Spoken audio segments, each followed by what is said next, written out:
की स्वाध्याय श्रृंखला के 50वें सेशन में आप सबका स्वागत है। आप सभी दर्शक इतना लंबा सफर हमारे साथ कर चुके हैं। अगर मैं याद करूं कि मैं जीतू भाई से मेरा संपर्क कैसे हुआ, मोतीलाल बनारसी दास एक बहुत ही बड़े जैन धर्म के ज्ञान का पब्लिकेशन इंस्टीट्यूशन है। जैन टॉक्स में जब वो आए तो उन्होंने मुझे जीतू भाई का रेकमेंड किया। उन्होंने जीतू भाई को बात भी की, इंट्रोडक्शन भी किया, और जीतू भाई ने मैंने निवेदन किया कि हमको जैन योग की कक्षा चलानी। जीतू भाई ने हमारी विनंती तुरंत स्वीकार की और ये जैन योग का सिलसिला शुरू हुआ। आज मैं बहुत गर्व महसूस कर रहा हूँ। मेरी जितनी नॉलेज है, मेरा जो एक्सपीरियंस है, बहुत चंद लोग, there are very few people in the Jain community who have been blessed with the gift of immense knowledge. More so, I should not be sectarial, in the Swetambar community, I have very few people, and I can proudly say Jeetu Bhai is one of them. His simplicity, his spontaneous way of explaining such a complex thing about the humanity, the philosophical aspect of this, is something uncomparable. Usme definitely Jeetu Bhai is one of them. Each session of Jain Yoga has been lighting a lamp of knowledge. ऐसा लगता है कि उन्होंने हर session में एक नया दिया ज्ञान का अपने में। मैं उनका बहुत आभारी हूं। उन्हें इतने निस्वार्थ से, without any expectation, he has accepted our invitation, and the knowledge which he has spread सभी में बांटा है। मेरी राय में ज्ञान बांटना संपत्ति बांटने से कुछ अधिक ऊंचा है, क्योंकि उसकी कोई तुलना नहीं कर सकते।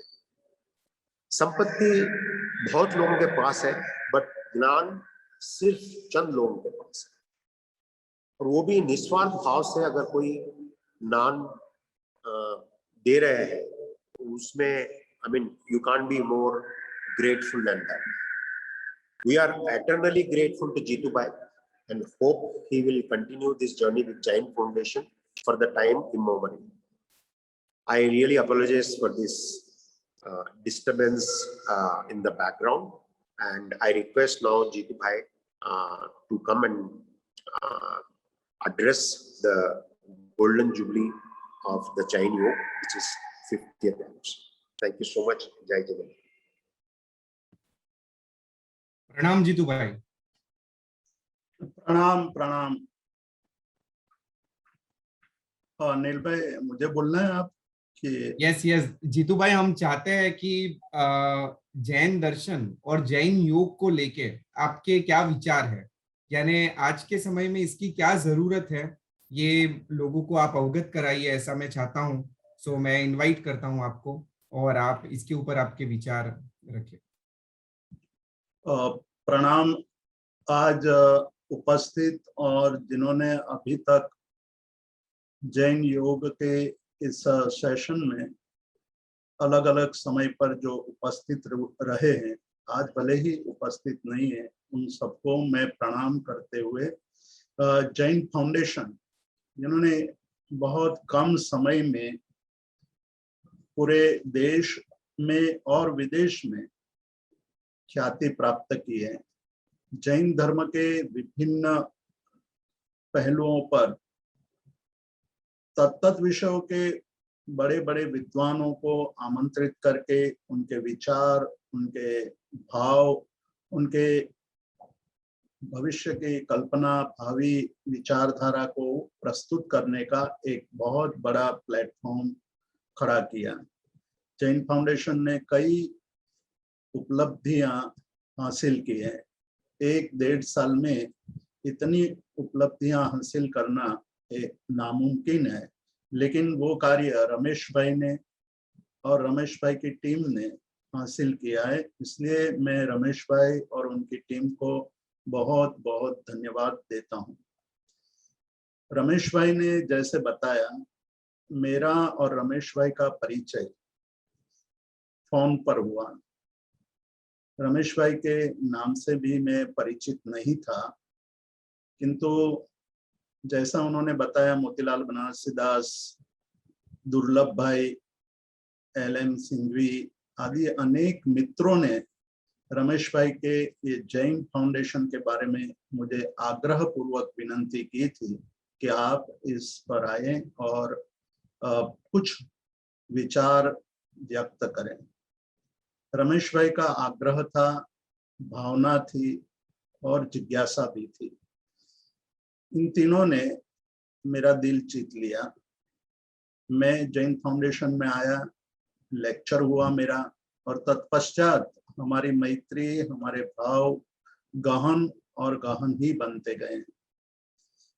रमेश भाई की जो भावना थी कि कुछ ऐसे विषय पर यहाँ प्रवचन हो, बातचीत हो, चर्चा हो, और उसके द्वारा हम जैन धर्म के सिद्धांतों को, जैन धर्म की गहनता को जिज्ञासुओं तक पहुंचाएं। ये विचार बहुत ही अच्छा था। इस विषय में पूर्व में कई लोगों ने काम किया था, लेकिन रमेश भाई का पुण्य ही कुछ अजीब है कि बहुत ही कम समय में बहुत काम कर लिया। उनकी टीम में नील भाई का परिचय तो बहुत पहले से था, और युवा और एक होनहार जिज्ञासु के रूप में मैंने उनको देखा है। सम्यक दर्शन के शिविरों में वो उपस्थित रहे, और अन्य कार्यों के लिए भी उनका परिचय मेरा हुआ था। उसके बाद जब ये जैन फाउंडेशन के द्वारा अनिल भाई का भी परिचय और गहन होता गया। अब तो ये नहीं लगता है कि वो हमसे कोई अलग है, और हम ही सब एक परिवार के हैं, ऐसा ही अनुभव हो रहा है। नील भाई ने इस जैन फाउंडेशन को जिस तरह से आगे ले जाने में बहुत बड़ा योगदान दिया है, उसके लिए भी मैं आज उनको बहुत बहुत धन्यवाद देता हूँ, बहुत बहुत उनकी तारीफ करता हूँ। और जिस प्रकार से ये जैन फाउंडेशन कार्य कर रहा है, वो और आगे बढ़े, और जिन शासन की, वितराग परमात्मा के सिद्धांतों की, और आज के युग में मनुष्य जाति जितनी परेशान है, उनका जो समाधान एकमात्र वितराग परमात्मा के शासन के अलावा अन्यत्र प्राप्त होना मुश्किल है, ऐसे अवसर पर नील भाई, रमेश भाई और उनके सारे टीम कार्य कर रही है। उसको बहुत बहुत धन्यवाद देता हूँ। इस कार्यक्रम, जो योग के कार्यक्रम का प्रारंभ हुआ, उसके पहले हम लोगों ने काफी चिंतन किया कि किस विषय पर हम विचार करें और कौन से विषय पर अधिक आवश्यकता है, जिसका हमें यहाँ जैन फाउंडेशन के द्वारा प्रवचन श्रृंखला का प्रारंभ करना चाहिए। हमने देखा है पिछले कई सालों से पूरे विश्व में योग की गूंज हो रही है। बहुत योग के बारे में बातें चल रही हैं, देश विदेश में बातें चल रही हैं, और आज का युग जो मानव जाति के लिए सबसे एक चिंतनीय विषय बन गया है। लोग मानसिक रूप से त्रस्त हैं, दुखी हैं, पीड़ित हैं। उसकी समस्या कैसे निकाली जाए, उसका हल कैसे निकाला जाए, वो एक मन में विचार था। और उस विचार को चलते मन में ये भाव आया कि हम योग पर बात करें। विश्व में योग की बात चल रही है, लेकिन पूरे विश्व में जैन योग के बारे में बहुत कुछ भी नहीं कहा गया था। बहुत कुछ की तो बात छोड़ो, कुछ भी उस पर चर्चा नहीं होती है। और जैन धर्म की बात करते हैं तो निवृत्ति मार्ग की ही बात सामने आकर खड़ी होती है। जैन धर्म निवृत्ति प्रधान धर्म तो है ही है, लेकिन निवृत्ति प्राप्त करने के लिए, मोक्ष प्राप्त करने के लिए योग का जितना गहन चिंतन जैन धर्म में हुआ है, उतना गहन चिंतन अन्यत्र उपलब्ध नहीं होता है। योग के बारे में हम जब बात करते हैं तब पतंजलि के योग शास्त्र की बात आती है, बौद्ध धर्म के कई योग ग्रंथों की बात आती है, अन्य धर्मों में लिखे गए योग ग्रंथों की बात हमारे समक्ष आती है। जैन धर्म के योग की बात हम भूल जाते हैं और इस कारण हम लोग अन्य अन्य स्थानों पर योग की साधना के लिए दौड़ते हैं। ये दौड़ आखिरकार कहाँ पहुंचती है वो मुझे पता नहीं है, लेकिन मन में द्वंद्व तो हमेशा बना ही रहता है कि हमारी आस्था कहीं है और हम कार्य कहीं और कर रहे हैं। इस द्वंद्व का समाधान भी हम चाहते थे। हम ये चाहते थे कि जैन धर्म में जो योग की बात कही गई है वो स्पष्ट रूप से और अच्छी तरह सबके सामने आए और उसके विषय पर चिंतन हो। केवल चिंतन ही नहीं, उसके साथ साथ प्रयोगात्मक रूप से भी हम कार्य करें। हमने इस विषय में थोड़ा बहुत प्रयास भी किया। इस योग के सेशन में हमने प्रयोगात्मक रूप से योग सिखाने की भी बात की। प्रयोगात्मक रूप से योग सिखाने के लिए हमारे साथ स्मिता बहन जुड़े हुए थे। नील भाई, उसका नाम स्मिता ही है ना? यस यस जीतू भाई, स्मिता जी भी जुड़े। उन्होंने बहुत अच्छी तरह योग सिखाने का प्रारंभ किया। लेकिन जब हमने योग के विषय में समाधि शतक यानी समाधि तंत्र का प्रारंभ किया, तब कुछ ऐसी बातें हमारे सामने आई कि जिस बातों को हमें पहले समझना चाहिए और समझ करके बाद में प्रायोगिक रूप में योग साधना करनी चाहिए। इस अपेक्षा से हमने स्मिता बहन जो हमें प्रयोगात्मक रूप से योग सिखाते थे उसको हमने कुछ समय के लिए स्थगित किया है, लेकिन हम आपके सामने आने वाले हैं। प्रयोगात्मक रूप से योग कैसे सीखा जाए और जो हमें आज कमी महसूस हो रही है कि जैन धर्म में प्रयोगात्मक रूप से योग कैसे किया जाए, उसका भी हम यहाँ समाधान देने वाले हैं। सर्वप्रथम हमने यहाँ योग के परिचय के रूप में 5 प्रवचन दिए। उस 5 प्रवचनों में जैन योग के रहस्य को समझने की कोशिश की। पतंजलि के योग शास्त्र को हमने समझने की कोशिश की। उपाध्याय यशोविदय जी ने पतंजलि के योग शास्त्र पर, पूरे योग शास्त्र पर विवरण लिखा है। उस विवरण में कई जगह पर पतंजलि के योग शास्त्र और जैन धर्म के योग पर विशेष चिंतन किया है, जिसकी बात अभी हमने नहीं की है, लेकिन भविष्य में हमें मौका मिलेगा तो उस पर भी चर्चा करेंगे कि महोपाध्याय यशोविजय जी स्वयं अपनी योग साधना के द्वारा जैन धर्म के योग में उन्होंने क्या नवीनता पाई है, क्या विशेषता पाई है। हमारे सामने कई ऐसे जैनाचार्य हैं जिन्होंने योग पर बहुत ही गंभीर चिंतन किया है। देवर्ति गणिक क्षमाश्रमण, उसके बाद हमारे सामने आते हैं वाचकवर्य मां स्वाति महाराज, सिद्धसेन दिवाकर सूरी, समदर्शी आचार्य हरिभद्र सूरी, शुभचंद्र, कलिकाल सर्वज्ञ हेमचंद्राचार्य, महोपाध्याय यशोविजय जी, बुद्धिसागर सूरी आदि अनेक जैनाचार्य हैं जिन्होंने जीवन में योग साधना करके योग के अनेक रहस्य को उजागर करते हुए अपने जीवन में योग की सिद्धि की। उन सब की बातें मैंने समय समय पर कुछ कुछ की हुई है। समदर्शी आचार्य हरिभद्र सूरी ने योग के 4 प्रमुख ग्रंथ लिखे, योग विंशिका, योग शतक, योग दृष्टि समुच्चय और योग बिंदु। उसके अलावा उन्होंने षोडशक में और विंशति विंशिका प्रकरण में और साथ ही साथ कथा ग्रंथों में भी समराइच चकाहा आदि ग्रंथों में भी योग की बातें कही है। योग का मुख्य लक्ष्य आचार्य हरिभद्र सूरि ने स्पष्ट करते हुए कहा कि हम योग से केवल शारीरिक और मानसिक व्याधियों, पीड़ाएं, विषाद आदि की समाप्ति ही नहीं चाहते हैं। हम योग के द्वारा हमारा संबंध मोक्ष के साथ, मुक्ति के साथ जोड़ना चाहते हैं। पतंजलि योग में पतंजलि ने योग शब्द का अर्थ केवल समाधि के साथ जोड़ा।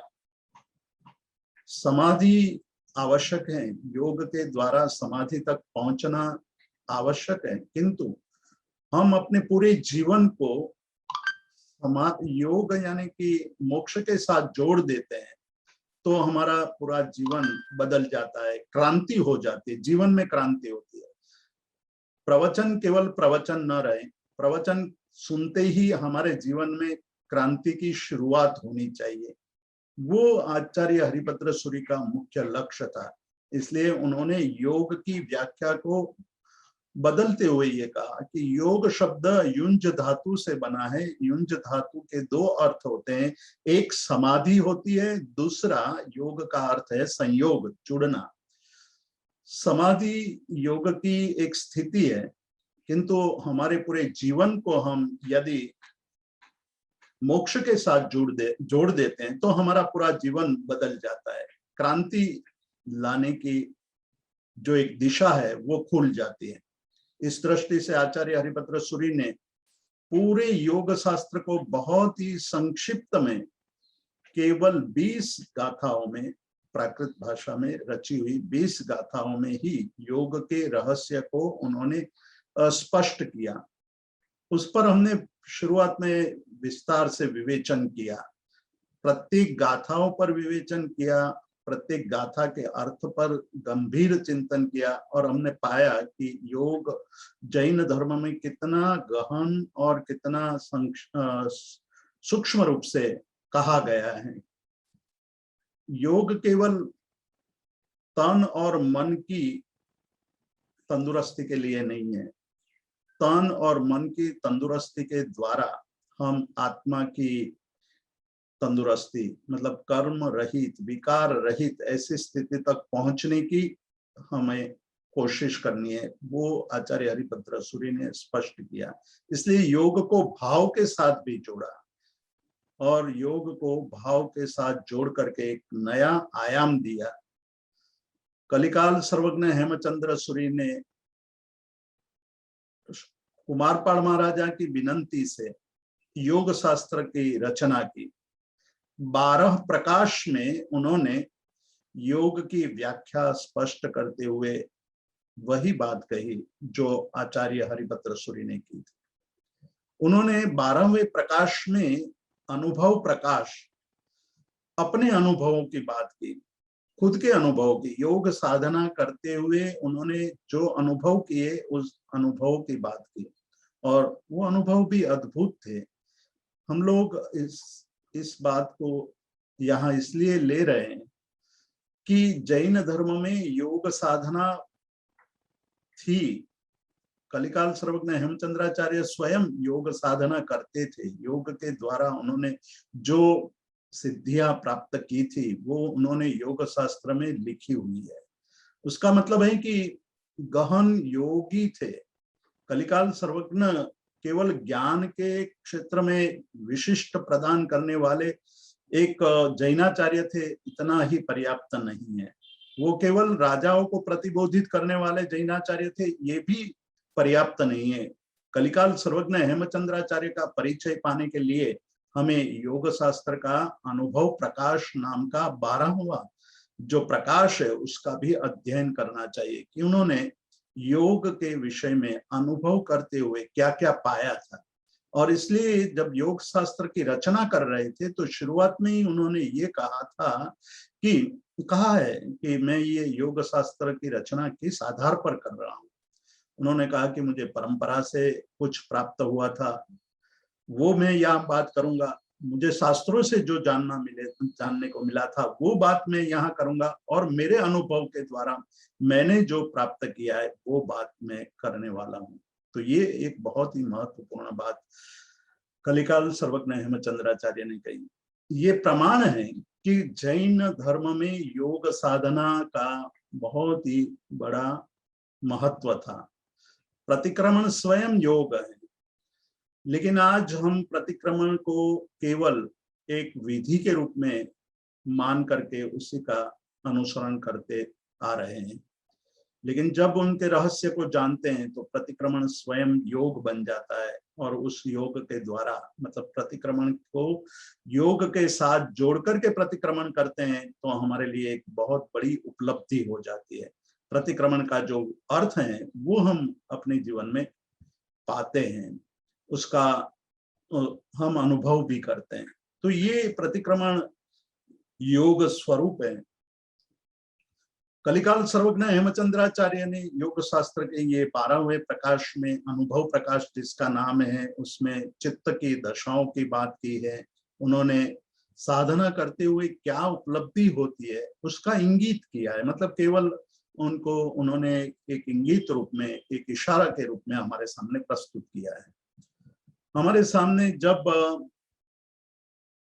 पिछले सालों में मतलब करीब 50 साल पहले की हम बात करें तो नवकार मंत्र के महान आराधक बतरंकर विजय जी पन्यासी महाराज, जिनका नाम हमारे चित्त में हमेशा लगा रहता है, नवकार मंत्र के अद्भुत साधना कर, वो भी योग के बहुत बड़े साधक थे।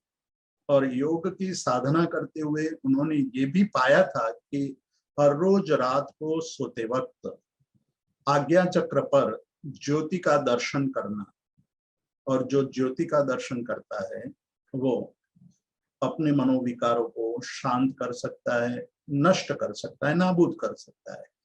ये ज्योति का दर्शन करने की विधि उन्होंने कई श्रावकों को सिखाई थी। आज हम वो सारी विधियां भूल चुके हैं कि आज्ञा चक्र पर ज्योति दर्शन क्या है। उसका इशारा कलिकाल सर्वज्ञ हेमचंद्राचार्य अपने इस अनुभव प्रकाश में करते हैं कि आज्ञा चक्र पर ज्योति का दर्शन करना एक बहुत बड़ी उपलब्धि है, और ये एक योग की साधना है। और उस साधना को करते हुए हमारे अंदर जितने भी मानसिक संताप है, विषाद है, पीड़ाएं हैं, वो समाप्त हो जाती हैं। कलिकाल सर्वज्ञ हेमचंद्राचार्य ने और भी बातें कही हैं। आज उसका यहाँ अवसर नहीं है कि मैं उन सारी बातों को आपके सामने रखूं, परंतु भविष्य में जब भी मौका मिलेगा तो उस पर हम चर्चा करेंगे। कलिकाल सर्वज्ञ हेमचंद्राचार्य के बाद भी कई आचार्य हुए और जिन्होंने योग पर बहुत कुछ लिखा, लेकिन हमारे सामने जो सबसे तेजस्वी तारे के रूप में चमकते हुए जो नाम आता है वो महोपाध्याय यशोविजय जी का है। महोपाध्याय यशोविजय जी ने द्वात्रिंशिका की रचना करते हुए योग की बहुत सारी बातें उन्होंने कही है। उपाध्याय यशोविजय जी के जितने भी ग्रंथ हैं उन ग्रंथों में सबसे क्लिष्ट, सबसे कठिन ग्रंथ कोई माना जाता हो तो वो है द्वात्रिंशिका। द्वात्रिंशिका में योग के बहुत सारे रहस्य हमारे सामने उन्होंने रखे हैं। उन्होंने अध्यात्म सार नाम का ग्रंथ लिखा। मैं अपनी इस प्रवचन श्रृंखला में कई बार अध्यात्म सार का नाम ले चुका हूं, जो उपाध्याय यशोविजय जी के स्पिरिचुअलिटी अध्यात्म शास्त्र के रूप में जो 3 महत्वपूर्ण ग्रंथ हैं, तीनों ग्रंथ अपने आप में बहुत ही मूल्यवान, बहुत ही महत्वपूर्ण है। उन्होंने अध्यात्म सार नाम का ग्रंथ लिखा, अध्यात्म उपनिषद का नाम का ग्रंथ लिखा, और ज्ञानसार अष्टक नाम का ग्रंथ लिखा। अध्यात्म सार में उन्होंने अध्यात्म की बात करते हुए बहुत सारी बातें उन्होंने की। बहुत लंबा ग्रंथ है। जो तीनों ग्रंथ है उसमें सबसे बड़ा लंबा ग्रंथ अध्यात्म सार है, और उनका अंतिम अध्याय, अंतिम प्रकरण वो भी अनुभव के रूप में लिखा है। जैसे कलिकाल सर्वज्ञ हेमचंद्राचार्य ने अपने अनुभव की बात की है, वैसे ही उपाध्याय यशो विजय जी ने अनुभव की बात की। तो ये अनुभव की बात करते हुए उन्होंने और भी कई बातें स्पष्ट की है। अध्यात्म सार का अनुभव जो अधिकार है, अनुभवाधिकार, वो एक बहुत बड़ा प्रमाण है कि जैन धर्म में योग साधना निरंतर चलती आ रही थी। आज भी योग साधना होती होगी, लेकिन हमारे पास ऐसे नाम है नहीं कि जिसके कारण हम उनका नाम यहाँ प्रस्तुत कर सके। तो उपाध्याय यशो विजय जी ने द्वात्रिंशिका, अध्यात्म सार, अध्यात्म उपनिषद, ज्ञान सार जैसे ग्रंथों में योग को उन्होंने स्पष्ट किया। खास करके जैन योग की विशेषताओं को हमें समझाया है, स्पष्ट की है। उपाध्याय यशो विजय जी ने अनुभव अधिकार में जो बातें कही हैं, कुछ नई बातें हैं जो जानने जैसी है। और उसके बाद हम देखते हैं तो बुद्धिसागर सूरी साधना के क्षेत्र में बहुत ही आगे निकले हुए थे। उनकी साधना बहुत उच्च कोटि की साधना थी। उन्होंने योग प्रदीप आदि ग्रंथों की रचना की है, जिसमें योग की बातें लिखी है। बुद्धिसागर सूरी और जिनका नाम मैंने यहाँ लिया, पन्यास भद्रंकर विजय जी और अन्य अनेक साधु भगवंत, आचार्य भगवंतों ने योग साधना करते हुए अपने जीवन के लक्ष्य को हासिल करने की कोशिश की। इसमें एक नाम और जोड़ सकते हैं, आचार्य केसर सुरेश्वर जी महाराज। केसर सूरी महाराज ने भी बहुत उच्च कोटि की योग साधना की थी। वर्तमान में हम देखें तो आचार्य योगाचार्य, भक्ति योगाचार्य के रूप में यशो विजय जी महाराज का नाम सर्वोच्च स्थान पर है, जिन्होंने भक्ति और योग का समन्वय करते हुए जीवन में योग साधना का महत्व समझाया। तो इस प्रकार जैन धर्म में योग साधना निरंतर चलती आई है। इनके कई ग्रंथ हमारे सामने हैं, उनके रहस्य इन ग्रंथों के द्वारा हम समझ सकते हैं। तो ये हमारी विरासत है। हमारे पास इतने बड़े अच्छे ग्रंथ हैं, लेकिन सबसे बड़ी दुख की बात यह है कि हम ये जानते ही नहीं है कि हमारे पास भी योग की इतनी समृद्धि है, योग के विषय पर इतना अधिक लिखा गया है। कोशिश ये करनी चाहिए कि प्रत्येक ग्रंथ पर स्वाध्याय करें। स्वाध्याय करते हुए जैन योग के रहस्य को जान करके अपने जीवन में उस साधना को स्थान दे करके अपने आत्मा का, अपने जीवन का कल्याण करें। वर्तमान की जो स्थिति हमने आपके सामने रखी कि आज का मनुष्य विषादग्रस्त है। जिस प्रकार से गीता में प्रथम अध्याय में अर्जुन ने अपने विषाद की बात कही कि मैं विषादग्रस्त हूं, मुझे नहीं पता है कि मैं क्या करूं। आज हमारी भी यही स्थिति है। हम सुबह उठते हैं तो हमें पता नहीं है कि हम क्या करना चाह रहे हैं। फिर दिन की शुरुआत हो जाती है, यदवा तदवा काम करने लगते हैं, दिन बीतता जाता है, रात होती है। रात में जब बिस्तर में पड़ते हैं और सोचते हैं कि आज दिन भर क्या किया, कुछ भी ऐसा काम नहीं होता है जो महत्वपूर्ण हो। तो ये इस तरह से हमारे दिन कटते हैं, हमारे वर्ष बीतते हैं और हमारा जीवन का अंत भी आ जाएगा। हम हर बार यही सोचते रहते हैं। कोई अच्छे प्लान करना व्यक्ति है तो वो प्लानिंग करता है कि मैं 2 साल के बाद निवृत्त हो जाऊंगा, लेकिन वो 2 साल कभी आती ही नहीं है। वो 2 साल का समय कभी बीतता नहीं है। हमेशा 2 साल बाकी रहता है और अंत आ जाता है। तो आवश्यकता ये है कि जब हम जगें उसी समय हम कार्य का प्रारंभ करें और हमारे विषाद का समाप्तिकरण करें। हम विषाद को समाप्त करना चाहते हैं, जागना पड़ेगा। जागरण ही उसका उपाय है, और जैसे ही जगेंगे हमारे विषाद को हम हटा पाएंगे। इस दृष्टि से जैन योग के इस सत्र का प्रारंभ किया था।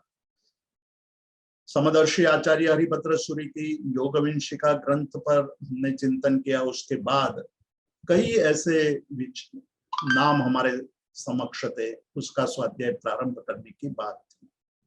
मैंने और नील भाई ने उस पर काफी गहन चिंतन किया कि क्या स्वाध्याय में लिया जाए, कौन से विषय पर चिंतन किया जाए। मेरे सामने कई ग्रंथ थे, उसमें से मैंने समाधि तंत्र या समाधि शतक ग्रंथ चुना। हमारे पास दो प्रबुद्ध वक्ता मतलब ग्रंथकार, एक पूज्यपाद देवानंदी जी और दूसरे महोपाध्याय यशो विजय जी, दोनों के ग्रंथ का नाम समाधि शतक है। मेरे मन में ये बात इसलिए आई कि हम समाधि की बात करते हैं, हम आधि व्याधि और उपाधि से मुक्त होने की बात कर रहे हैं, लेकिन उसकी मुक्ति कोई आसान बात नहीं है, कोई खेल नहीं है कि हम खेलते खेलते उसको हासिल कर ले। उसके लिए हमें बहुत प्रयत्न करना पड़ता है, हमें जागृत होने के लिए प्रयत्न करना पड़ेगा। एक बार जग जाते हैं तो फिर पूरा जीवन बदल जाता है, लेकिन जगने के लिए प्रयत्न आवश्यक है। और वो बातें इन दोनों ग्रंथों में बहुत स्पष्ट रूप से हमें समझाई गई है। पूज्यपाद देवानंदी जी ने समाधि तंत्र समाधि शतक ग्रंथ में अनेक ऐसे मुद्दे, अनेक ऐसे पॉइंट्स हमें दिखाए हैं जिसको हम जीवन में उतार करके अपने जीवन में परिवर्तन ला सकते हैं। पर एक समस्या थी, और आज भी कई बार मुझे ये प्रश्न पूछा जाता है कि भाई आपने ये पूज्यपाद देवानंदी जी का ग्रंथ क्यों पसंद किया, ये तो दिगंबर आचार्य हैं। ऐसे भी प्रश्न मुझे पूछे गए हैं। मैं ग्रंथों को पढ़ता हूं तो ग्रंथकार के समुदाय संप्रदाय को नहीं देखता हूं, ग्रंथ में रहे हुए ज्ञान की विचारणा करता हूं, इसमें क्या दिया है क्या नहीं दिया है। ग्रंथकार जब ग्रंथ लिखते हैं तो अपने पूरे अनुभव का निचोड़ उसमें देते हैं, अर्क देते हैं, सार देते हैं।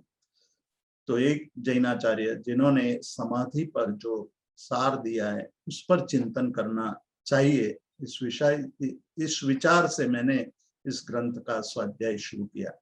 स्वाध्याय शुरू करने के बाद भी कई प्रश्न मेरे समक्ष आए, बहुत सारे प्रश्न आए। प्रश्न एक बार उठता रहा कि ये समाधि शतक का स्वाध्याय किस तरह से करवाएंगे, किस तरह से करना चाहिए। कई ऐसे मुद्दे हैं जिस पर गंभीर चिंतन आवश्यक है, और केवल अर्थ करना हो तो इस ग्रंथ को मैं करीब 4-5 स्वाध्याय में भी समाप्त करवा सकता हूं। लेकिन मेरा हमेशा ये प्रयत्न रहा कि हम ग्रंथ के मूल तक जाएं, ग्रंथकार के उद्देश्यों तक पहुंचे, ग्रंथकार के मूल बात तक पहुंचे, और इसके लिए समय, उसके लिए चिंतन, उसके लिए और कुछ करने मर्यादा आवश्यक नहीं है। मर्यादा को छोड़ करके मतलब लंबा समय लगे तो भी उस लंबा समय लगा करके भी मूल तक पहुंचना और ग्रंथकार के जो मन के भाव है उसको पकड़ने की कोशिश करने के लिए कभी कोई श्लोक का अर्थ करने में, उस पर चिंतन करने में ज्यादा समय भी लगा है, तो वो ज्यादा समय लगाने के पीछे मेरा मूल लक्ष्य तो यही रहा है कि ग्रंथ के भावों को, ग्रंथकार के मूल भाव को हम स्पर्श करके वहां तक पहुंचने की कोशिश करें। ग्रंथकार जब ग्रंथ बनाते हैं तो केवल ग्रंथ नहीं बनाते हैं, उनके पीछे उनकी वैदुष्य लीला नहीं है, उनके पीछे केवल उनको अपने विद्वत्ता का प्रदर्शन करने का भाव नहीं होता है। वो हमेशा करुणा से हमारे पर करुणा करके, हमारे पर एक बहुत बड़ा उपकार करके ग्रंथ लिखते हैं, तो वो अपना सर्वस्व ग्रंथ में निचोड़ देते हैं, सार दे देते हैं। इसलिए ग्रंथ के शब्द के पीछे एक सागर छिपा हुआ है, और उस सागर को पाने की मैंने कोशिश की है कि शब्द केवल शब्द नहीं है, शब्द के पीछे छुपा हुआ सागर है, उस सागर को पाने की और उस सागर का परिचय कराने की मैंने कोशिश की। इसलिए मूल बात तो ये है कि विवेचन करने में, अध्ययन कराने में, स्वाध्याय कराने में कभी लंबा समय भी लगा है, तो उसके पीछे भी ये मूल भाव रहा है। स्वाध्याय के अंत में, प्रत्येक स्वाध्याय के अंत में हम लोगों ने प्रश्नोत्तर काल रखा है, और प्रश्नोत्तर काल में हमने देखा है कि कई जिज्ञासु अपने मन की बात यहाँ प्रस्तुत करते हैं, और हमने कोशिश की है प्रश्नोत्तर काल में प्रत्येक जिज्ञासु के प्रत्येक प्रश्न का समाधान देने की। हालांकि प्रत्येक प्रश्न और प्रत्येक समाधान मैंने अपनी मति और शक्ति के अनुसार दिए हैं। मैंने कोशिश की है कि शास्त्र में और अनुभव के आधार पर, जो साधना के आधार पर जो मुझे समझ में आया वो मैंने दिया है। प्रश्न काल इसलिए महत्वपूर्ण है कि जब प्रश्न पूछे जाते हैं तो मुझे ये पता चलता है कि मैंने जो कुछ कहा है वो कितना समझ में आया है, कितनी गहनता से समझ में आया है, तो दूसरी बार मैं उसको अलग रूप से, अलग ढंग से समझाने की कोशिश करता हूँ। मैं हमेशा ये चाहता हूँ कि जो भी यहाँ प्रस्तुत किया जाए हमेशा एक नए ढंग से प्रस्तुत हो, एक नए विचार हो, नई बात हो, नए भाव हो, सबको मिला करके मैंने स्वाध्याय कराने की कोशिश की है। इसलिए प्रत्येक स्वाध्याय आप लोगों को कुछ न कुछ नया मिले, ऐसा मेरा प्रयत्न रहा है। आप लोगों को ये अनुभव भी रहा होगा कि प्रत्येक स्वाध्याय में कुछ नए अंश आपको मिलते रहे होंगे।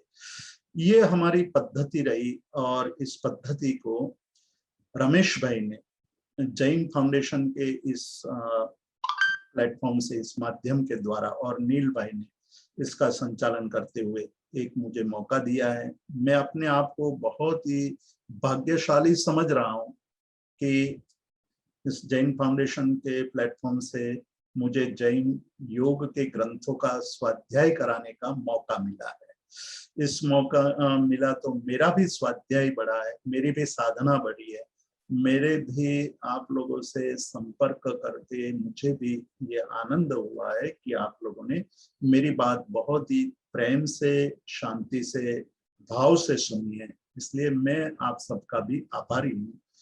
मैं इतनी बात कह करके अपनी बात को समाप्त करता हूँ। नील भाई को मैं सौंपता हूँ आगे के कार्यक्रम के लिए।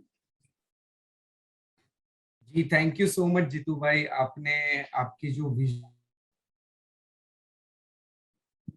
सिर्फ झांकी दी, आपने आज हमें जैन परंपरा के अंदर योग के ऊपर जो काम हुआ है, यानी जिन जिन महात्मा ने इनके ऊपर खुद के अनुभव से, अनुभव के निचोड़ को ग्रंथबद्ध किया है, और कौन से ग्रंथ योग के ऊपर है उसकी हमें विस्तृत जानकारी दी। और आपने पूरा हमारा इस योग का ये जो कार्यक्रम है, योग का स्वाध्याय है, वो कैसे शुरू हुआ और इसकी जो मेथड है उसके पीछे क्या लॉजिक है, ये सब समझा के हमें इन सारी चीजों से अवगत कराया। और डेफिनेटली हम तो आशा कर रहे हैं कि जिस तरह आपने हरिभद्र सूरीश्वर जी महाराज साहब के ग्रंथ से शुरुआत की, फिर अभी आचार्य देवनंदी जी का चल रहा है, और बाद में आपने बताया कि उसके बाद हेमचंद्राचार्य जी आए, यशो विजय जी आए, फिर बुद्धि सागर जी आए, केसर सूरीश्वर जी आए।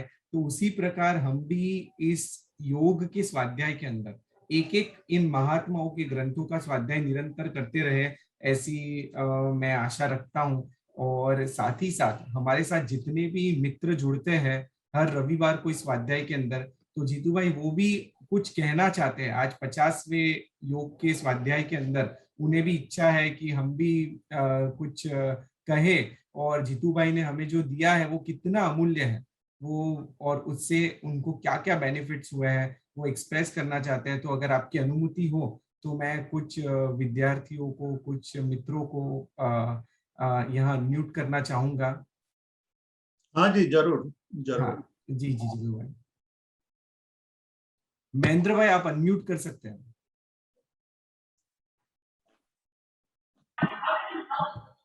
प्रणाम भाई, जितेंद्र भाई। हाँ जी, प्रणाम। नील भाई, मुझे बोलना है कुछ। हाँ हाँ, आप आपका ओके। अनुभव शेयर करने वाले हैं, हाँ जी। आपने मुझे बोला था कल। यस। या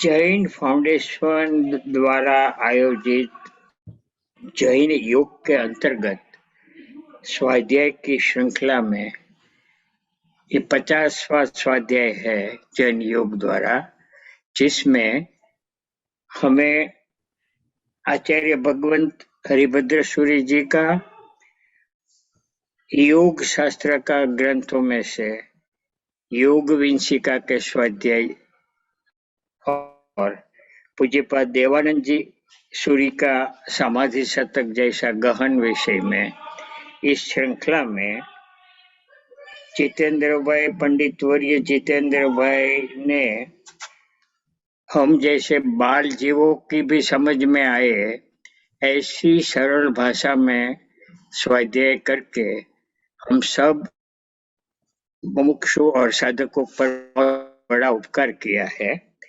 और ये सब के पीछे जैन फाउंडेशन और जैन योग का बहुत बड़ा योगदान है। तो मैं उन सबका भी बहुत धन्यवाद देता हूँ। और इन जो लोग काम करते हैं और लोग जानते भी नहीं है, ऐसे नील भाई जैसे मुख्य सेवक जैसे जो काम करते हैं, उन सब का मैं धन्यवाद करता हूँ। और इस श्रृंखला में हम आगे का स्वाध्याय भी कर रहे ऐसी आशा रखता हूँ। और योग शतक, योग दृष्टि, समुच्च, योग विंशिका जैसे अद्भुत ग्रंथों की जो रचना की है, ऐसे गहन विषय की चर्चा ये ग्रंथों के आधार स्वाध्याय में हम सबको सरल भाषा में समझाने के लिए पंडित वर्य जितेंद्र भाई का बहुत धन्यवाद करता हूँ। और आशा रखता हूँ कि जैन फाउंडेशन और जैन योग द्वारा ऐसे स्वाध्याय भविष्य में भी होते रहे, जिनका हम सबको बहुत लाभ होगा, आत्मकल्याण में बहुत उपयोगी भी हो। इतना कह के मैं बंद करता हूँ। ओम। जी जी, thank you so much Mahendra भाई, आप हमारे सबकी ओर से आपका एक्सपीरियंस शेयर कर रहे हैं। छाया जी, संगीता जी आप अनम्यूट कर सकते हैं, संगीता जी शाह।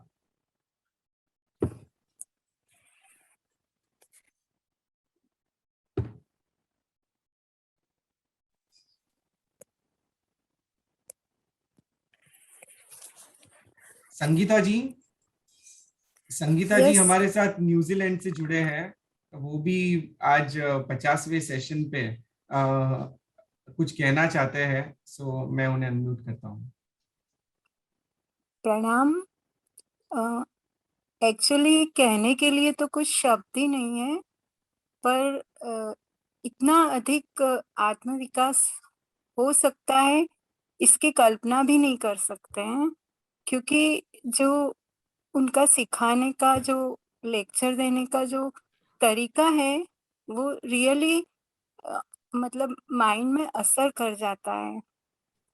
और प्रैक्टिकल जीवन में रोज रोज मतलब वो जो उनके उदाहरण होते हैं, जो समझाने का ढंग होता है, वो आत्म विकास के लिए बहुत सहायक है। और ऐसा लगता है जैसे मतलब टाइम कम पड़ता है सुनने के लिए। जी जी, और बिल्कुल बिल्कुल संगीता जी, हम सब यही महसूस करते हैं। मीन्स हम्म, आज तक योग को हमने तन और मन की तंदुरुस्ती के हिसाब से ही जाना था, पर जिस तरह आत्मा के साथ, आत्मा की तंदुरुस्ती के साथ पंडित वर्य जीतू भाई ने जोड़ा और हमें इस दिशा के अंदर आगे बढ़ाया, उसके लिए हम उनका जितना भी धन्यवाद करें उतना कम है। और जो उनका मतलब बहुत ही ज्यादा डीप नॉलेज है। सुनने के लिए तो बहुत सारी चीजें होती है, पर यदि किसी भी टाइम हो, कोई भी परिस्थिति में हो, तो वो मतलब छोड़ने का मन नहीं होता है उनका लेक्चर। और असर भी करता है जीवन पर प्रैक्टिकल। और बाकी तो मैं तो मतलब अभी बहुत फर्स्ट स्टेप्स से सीख रही हूँ।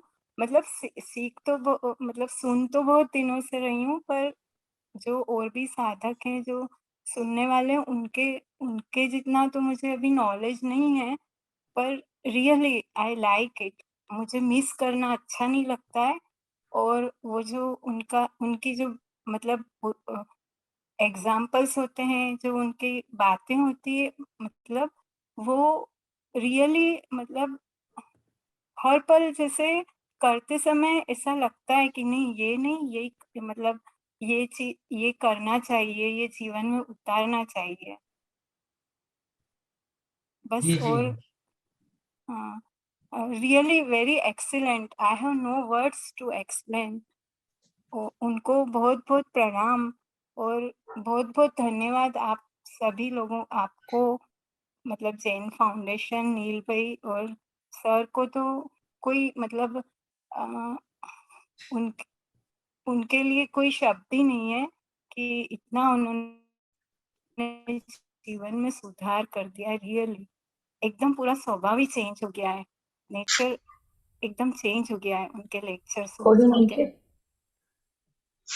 जी जी बिल्कुल संगीता जी, थैंक यू सो मच आपका अनुभव हमारे सबके साथ शेयर करने के लिए। अब मैं, थैंक यू। महेंद्र भाई आप कुछ कहना चाहते हैं? हाँ जी नील भाई, मैं क्षमा याचना करता हूँ कि जैन योग जैन फाउंडेशन में रमेश भाई का जो योगदान है, रमेश भाई शाह का, वो भी बहुत बड़ा है। उनको भी मैं धन्यवाद करना भूल गया, मैं क्षमा चाहता हूँ। और रमेश भाई जी को भी बहुत बहुत धन्यवाद और अनुमोदना करता हूँ। जी जी महेंद्र भाई।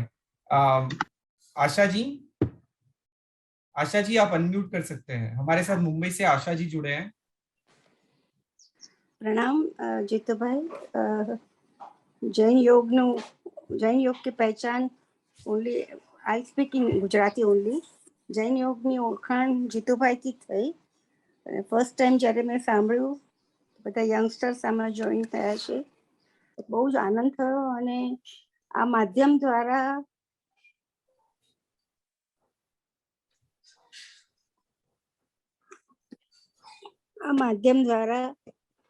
યોગ વિશે જે જાણવા મળે છે અને નવા નવા યોગ ઉપરના શાસ્ત્રોનું આપણે અધ્યયન કરી શકીએ છીએ. અને એટલું બધું ઊંડું છે આ વિજ્ઞાન કે આપણે ખબર નથી આપણા આ જીવનમાં આપણે પૂરું કરી શકીએ કે નહીં, પણ ખૂબ જ નવી દિશા મળે છે. અને અંદરથી જીતુભાઈને સાંભળવાનો મોહ ઉતરતો જ નથી. એમ થાય કે હજુ બોલ્યા જ કરે, હજુ સાંભળ્યા જ કરીએ. વન્સ અ વીક પણ જાણે ઓછું લાગે આપણને. અને એમનું નોલેજ એટલું બધું છે કે એ તો જ્યારે આપણે એમને સાંભળવાનું શરૂ કરીએ ત્યારે જ આપણને ખબર પડે છે કેટલું બધું વિતરાગની વાણી એટલી બધી અગાધ છે ને આપણે તો એક બિંદુ પણ સાંભળી શકતા નથી. અને નીલભાઈ તમે જે આ પ્રયાસ કર્યો છે, જીતુભાઈને અમને સાંભળવા મળે છે, એના માટે હું આપને ખૂબ ખૂબ ધન્યવાદ. જીતુભાઈનો તો જેટલો ઉપકાર માનું એટલો ઓછો છે. Thank you. Thank you so much Asha बहन। और भी किसी को अगर कुछ कहना है तो ये सेशन ओपन है, आप हैंड रेज कर सकते हैं, मैं अनम्यूट कर सकता हूँ। बेला जी आप अनम्यूट कर सकते हैं। प्रणाम। आप सॉरी, हाँ, प्रणाम आप सभी को। जैन फाउंडेशन की टीम को भी बहुत बहुत बधाई कि हमें जीतू भाई से जुड़ने का मौका दिया आप लोगों ने। आपके 50th सेशन के लिए खूब खूब अनुमोदन। और पंडित वर्य जीतू भाई से हमारा पहचान कराने के लिए, उसके लिए भी बहुत बहुत धन्यवाद। आज हर संडे हमारे लिए एक नई सुबह और नया जेस्ट के साथ हम लोग उसको लुक फॉरवर्ड करते हैं कि आज जीतू भाई का लेक्चर आने वाला है। एंड जीतू भाई आपके लिए भी बहुत बहुत आपने बहुत सटल मैसेज दिया, जबकि आप दिगंबरियों के गुरु भगवंत का कोई ग्रंथ लेके और आप उसको हम लोगों को समझा रहे हैं, तो it sends a beautiful positive signal for the community at large that these sects are just in the mind but the तत्व इज द सेम। और आपकी जो समझाने का जो तरीका है वो बहुत बहुत सरल और सुगम, इतने गहन विषय को आप हमारे को सहजता से परोसते हैं, उसके लिए दिल से आभार, अनुमोदना।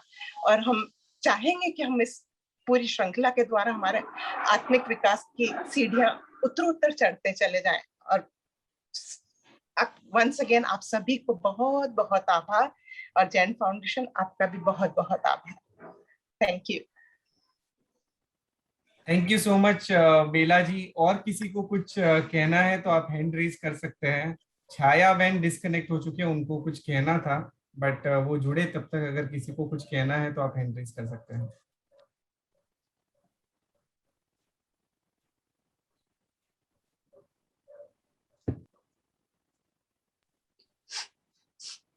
हाँ, मुकेश भाई आप अनम्यूट कर सकते हैं। साहेब जी प्रणाम। प्रणाम प्रणाम। બસ હું મારા જીવનને એટલો ધન્ય માનું છું મારી જાતને કે મને આવા ઉપકારી સાહેબજી મને મળ્યા અને અનંત જ્ઞાનના સ્વામી ને એમનાથી કેટલું બધું જ્ઞાન પ્રાપ્ત થઈ રહ્યું છે કલ્પના કરી શકતું નથી। ને મારી વર્ષોની શોધ સર્ચ હતી કે કંઈક આવું કંઈક જાણવા મળે ને સાહેબજીના સંપર્કમાં ઘણું બધું મને જાણવા મળે છે અને હજુ ઘણું બધું જાણવાનું બાકી છે। તો સાહેબજીનો ખૂબ ખૂબ ઋણી છું, કાયમ માટે ઋણી રહીશ। અને નીલભાઈને એમની આખી ટીમને બી ખૂબ ખૂબ ઋણી છું કે આટલું સરસ અમને જ્ઞાન પ્રાપ્ત કરવાની તક આપી છે। પ્રણામ સાહેબજી।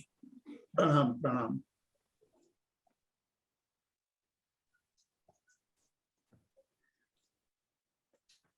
થેન્ક યુ સો મચ મુકેશભાઈ।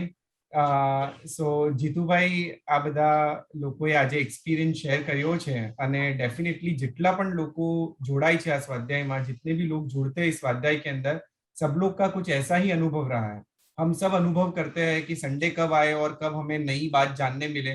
और जिस तरह से आप छोटे छोटे एग्जाम्पल्स लेते हो बहुत सारे आध्यात्मिक गुरुओं के वगैरह वगैरह, और वो इतना अच्छा मैसेज हमें देता है कि वो एग्जाम्पल हमें याद आ जाते हैं, और लाइफ में जब भी ऐसी सिचुएशन आती है तो हम रिलेट कर पाते हैं, और डेफिनेटली उसका चेंज भी हम लोग सब फील कर पाते हैं। तो इसके लिए आपका बहुत बहुत धन्यवाद करना चाहूंगा सभी मित्रों की ओर से, सभी विद्यार्थीगण की ओर से। और इसी तरह हमारी ये स्वाध्याय श्रृंखला निरंतर चलती रहे और दिन ब दिन इसके अंदर वृद्धि होती रहे, ऐसी ही शुभ भाव रखता हूँ। और आपके पास ऐसी ही आशीर्वाद चाहते हैं कि हर कोई इस जैन धर्म के जो वितराग का मार्ग है, जो अध्यात्म का मार्ग है, जो सम्यक दर्शन का मार्ग है, उसके अंदर आगे बढ़े, ऐसे ही आपके पास आशीर्वाद चाहते हैं। हमारे से लास्ट छाया बहन भी जुड़े हैं, तो छाया बहन भी कुछ कहना चाहते हैं, तो मैं उन्हें अनम्यूट करना चाहूंगा। जीतू भाई जरूर जरूर।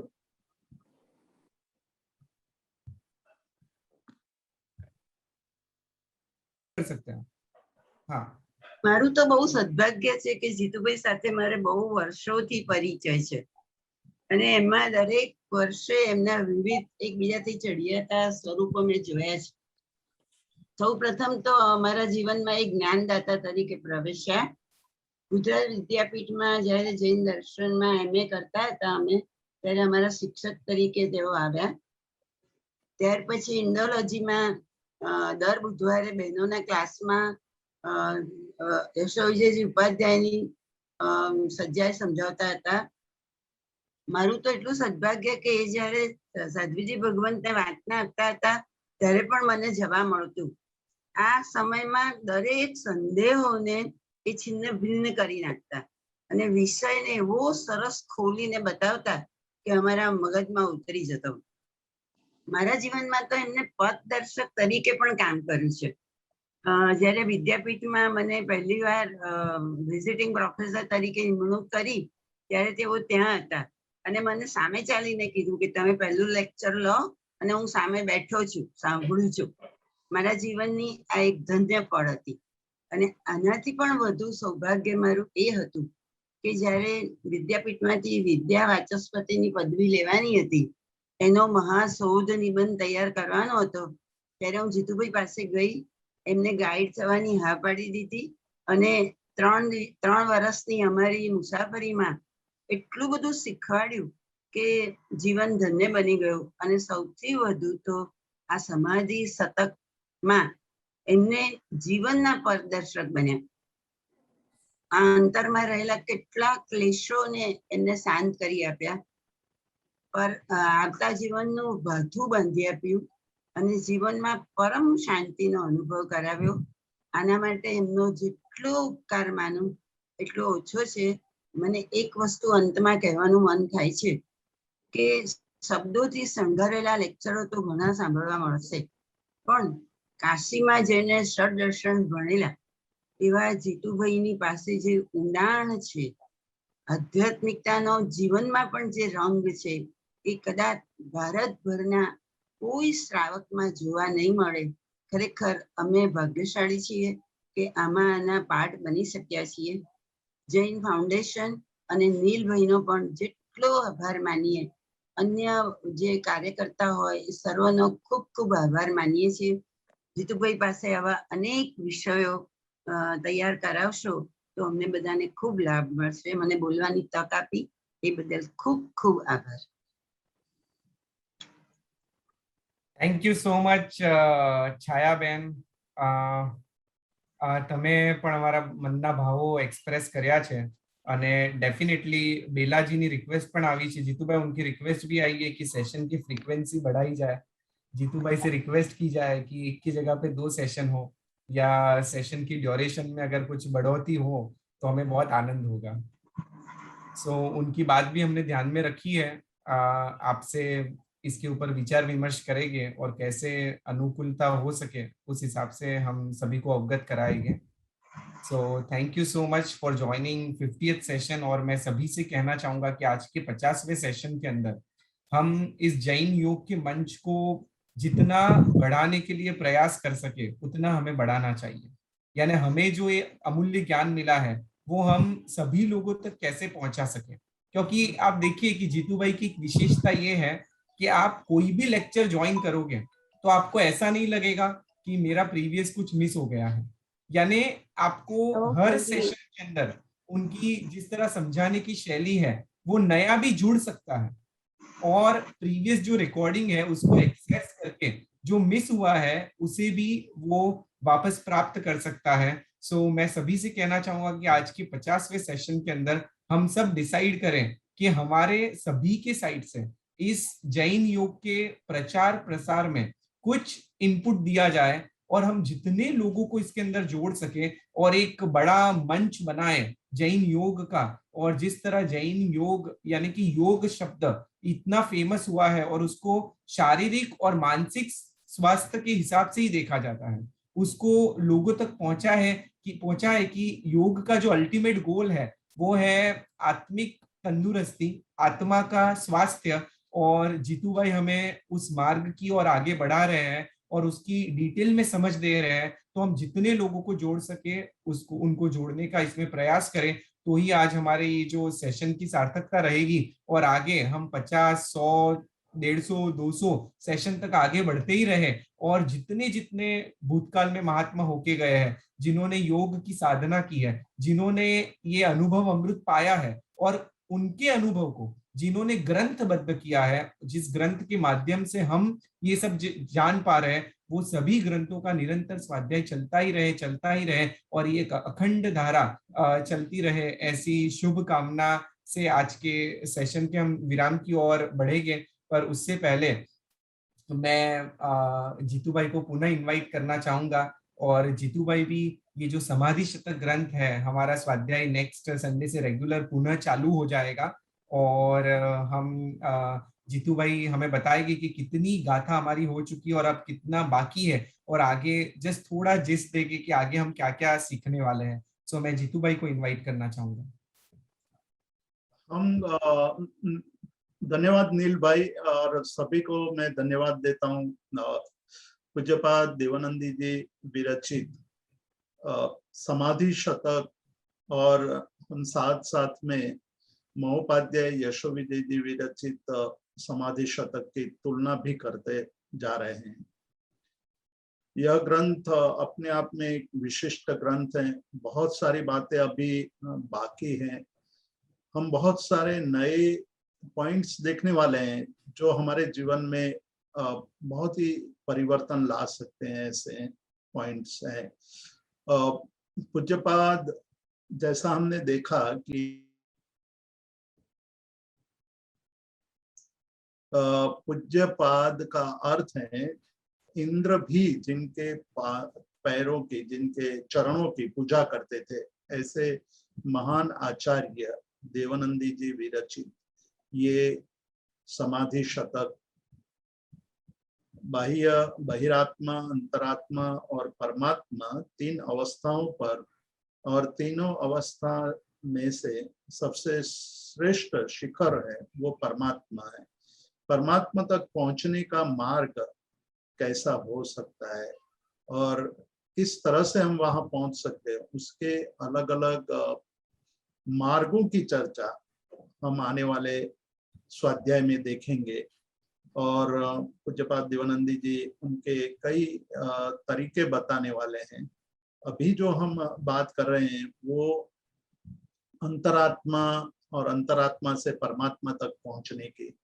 और एक ही बात पर अभी तक जो जोर दिया गया है कि हम मोह की गाढ़ निद्रा में सोए हुए हैं, और इतनी निद्रा में, गहन निद्रा में सोए हुए हैं कि हमें अपनी निद्रा ही नहीं लग रही है।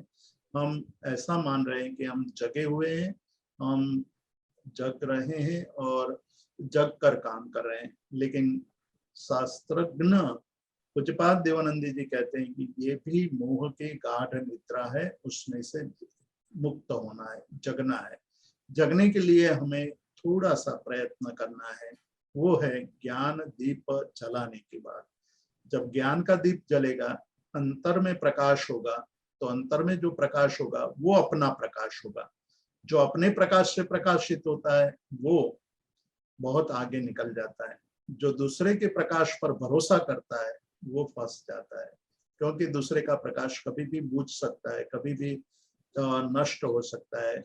जैसे पराये प्रकाश से प्रकाशित होना मुश्किल है, अपने प्रकाश से जो प्रकाशित होता है वो आगे निकल जाता है। और अपने प्रकाश को प्रकाशित करने का मतलब है अंतरात्मा में स्थिर होना, अंतरात्मा तक पहुंचना। अंतरात्मा तक पहुंचने के लिए एक मार्ग और भी बताया उन्होंने कि बहिरात्मा अवस्था से बाहर निकलना। बाहर ही बाहर हम खोजते रहते हैं, उसको विराम दे करके स्व में खोज करना, स्व की खोज करना कि स्व क्या है, स्व का स्वरूप क्या है और स्व तक पहुंचने की दिशा कौन सी है। यही ये पूज्यपाद देवानंदी जी का संदेश है। वहां तक पहुंचने के लिए हम लोग आने वाले श्लोक में, आने वाले स्वाध्याय में विशेष विचार करेंगे।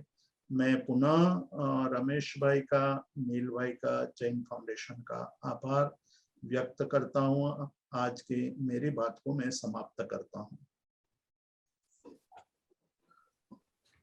जी, thank you so much Jitu भाई। और हम पुनः रविवार को मिलेंगे और इसी के साथ हम जगत के सभी जीवों का कल्याण हो, जगत के सभी जीवों का मंगल मित्र है, कोई भी हमारा वैरी नहीं है, इस भावना के साथ प्रार्थना करेंगे।